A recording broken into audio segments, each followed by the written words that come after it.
My name is Alexander. I'm a composer and performer at CIM.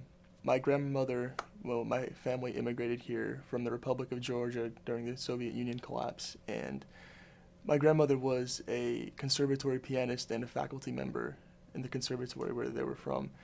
And growing up, I was always around kind of this musical environment, and I started playing piano first at a very young age, around 4, I would say, is when I started to get introduced to the world of music. And ever since then, my family kind of saw and really kind of pushed me to do music and artistry work. And I really actually didn't need much pushing because I loved what I did. But around 6th grade or so, I started writing my own melodies, putting things together, and to the point where my family said maybe it is time to find a teacher, a faculty member, and see what actually can happen. And we did, and throughout all the second half of grade school, I was studying prematurely to be a composer. I've had opportunities to get some stuff played, even where I'm from doesn't have the biggest music scene, but I was able to kind of find my path as a composer. And then at that point I said, okay, I think there's something here I should maybe consider for school, and I did, and now I'm here. I gravitated towards the piano because, well, that was the only instrument in my house at the time, but is really thankful to my grandmother who kind of introduced me to it and showed me how it works, and I just was very interested in it. But as well as a pianist, through school bands and things, I'm also disciplined as a percussionist, so I've had experiences with playing in the ensemble and within orchestras as a different member of a different instrument family. The first time it was when I was still actually quite young. I was maybe only in 7th grade. This is around the time when I first found a composition teacher, and when we first started working together. I wrote my first piece. It was called Trains, actually. It was for a little wind quintet and snare drum, which I actually played myself. It was very fun, but it was really interesting. It was kind of unexpected in a way because at that point, the only thing I could see was the music in front of me. I didn't know how it actually would sound. I had no idea how the instruments actually sounded in real life, how the logistics of working with them, technical limitations. So it was right off the bat, a huge learning curve that I could see. I realized, oh, the bass clarinet can't really do that well. It doesn't sound good. Noted for next time, things like that. And after that experience, I really actually, after every single time I have a piece performed, I have a totally different outlook on my next piece because I learn new things.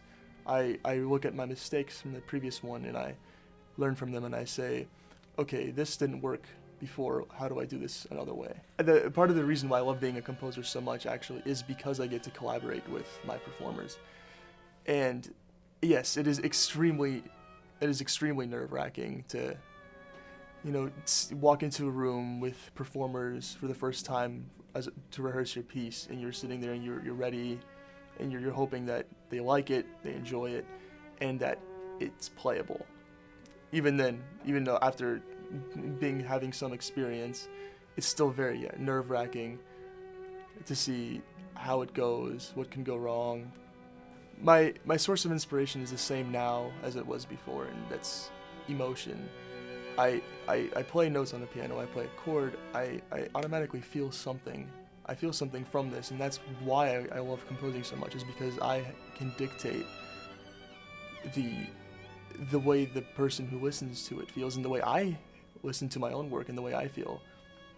I think that's why I immediately gravitated to it, is because I have emotion and I could put it down on paper. I could quantify it into something that gives my emotions a medium. I think emotion is a very broad term. There's so much of it that a person can feel. And I think that broad term is correct. So emotion was my source of inspiration. I was young and it's the same now, but the kinds of emotions, that is what changes.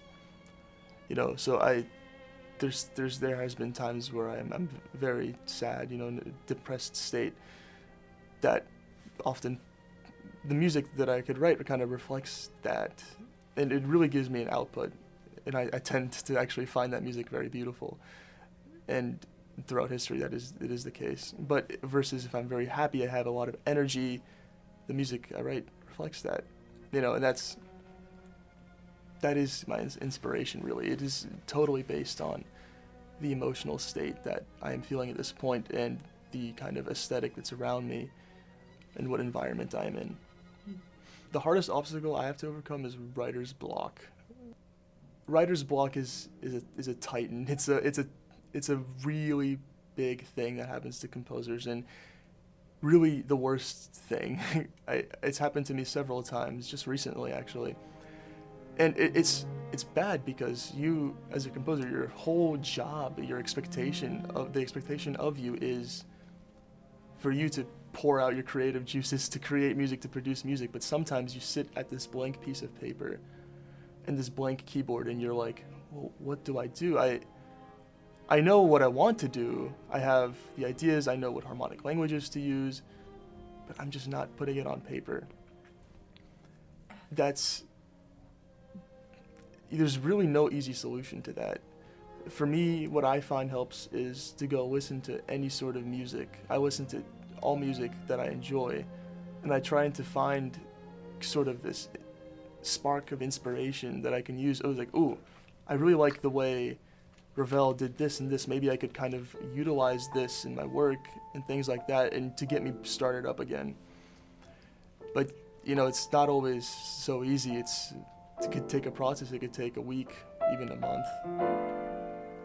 I think that the reason why I gravitated so far towards the classical music field is because I kind of have this element in my family because of my grandmother, who was a trained classical musician and pianist back in the Republic of Georgia.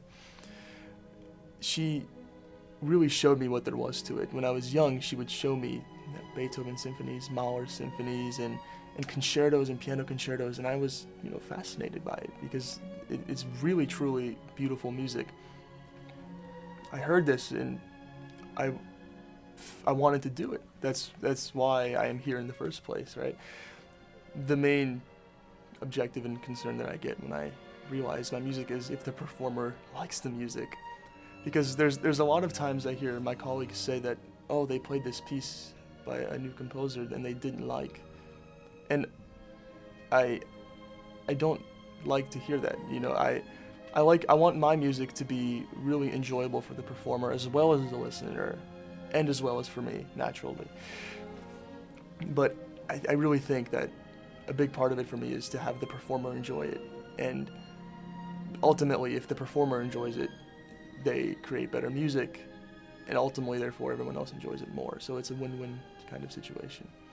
I think thus far my proudest moment was when I won the Marvin Hamlish International Music Award, and I had a chance here at CIM for the orchestra to record and rehearse my orchestra piece, and I actually had a chance to conduct it as well.